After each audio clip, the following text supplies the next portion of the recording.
Good day, everyone.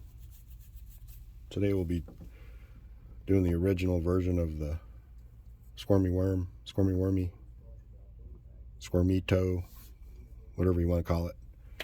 A very effective pattern for many species, particularly trout, and probably one of the most loved, hated flies in the world, next to the mop fly. It is meant to imitate the Tubifex worm, which is, in layman's terms, is the silt worm or the sludge worm, and probably one of the most prolific food sources in all silty waterways, whether they're still water or moving creeks, rivers, streams. Hook 541 RX.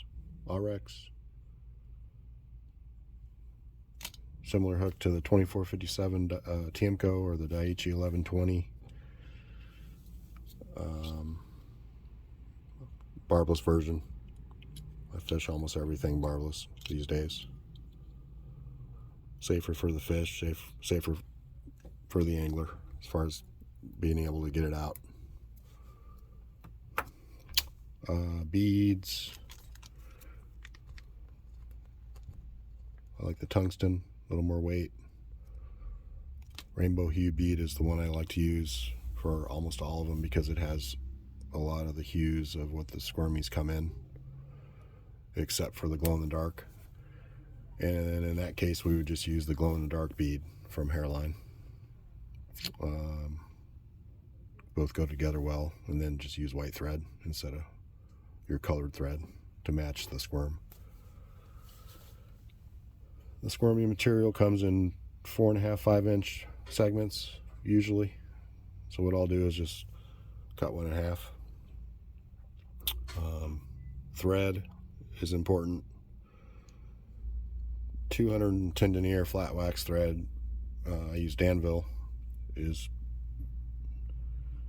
very important.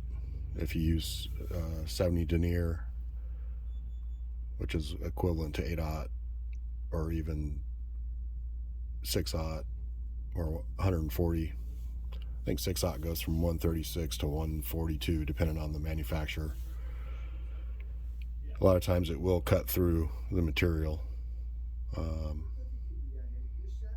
And also the lighter threads, when the fish are chewing on them, which they often do, the lighter threads don't last like this 210 does.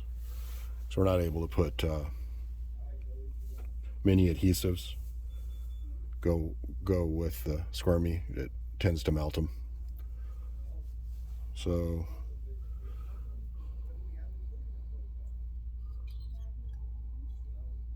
I'm going to do a pinch wrap, a couple soft wraps, not cranking it down. I'm going to pull back on the material, and right here, if we do some tight wraps over those soft wraps, it locks the material in place. That's one of the tricks. And then advance our thread forward to just behind the bead.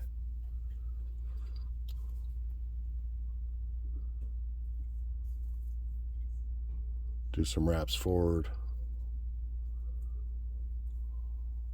I don't like to overstretch the material. I think it weakens it in the end, and also what will happen if you overstretch it is it'll back out of itself, out from under the knot, and then unravel on you. So go to the front, in front of that front tentacle, a couple tight wraps.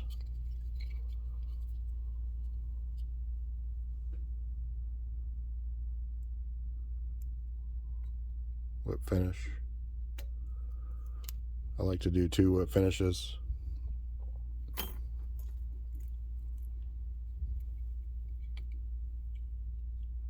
And if you pull that front tentacle back while you're whip finishing, it makes it easier to manage.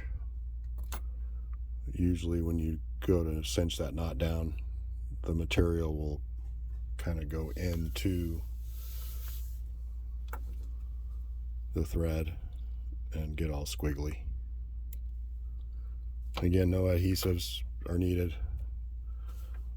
That'll catch a ton of fish as long as you don't have a real snappy cast. I didn't develop the San Juan style of tying a worm, so this is basically that, just using the squirmy material, which will catch probably 10 to 1 fish over the old vernal San Juan because of that movement and the squiggle. Hope that helps. Doesn't usually matter, but I'll get rid of that little tag for movie's sake. See you next time.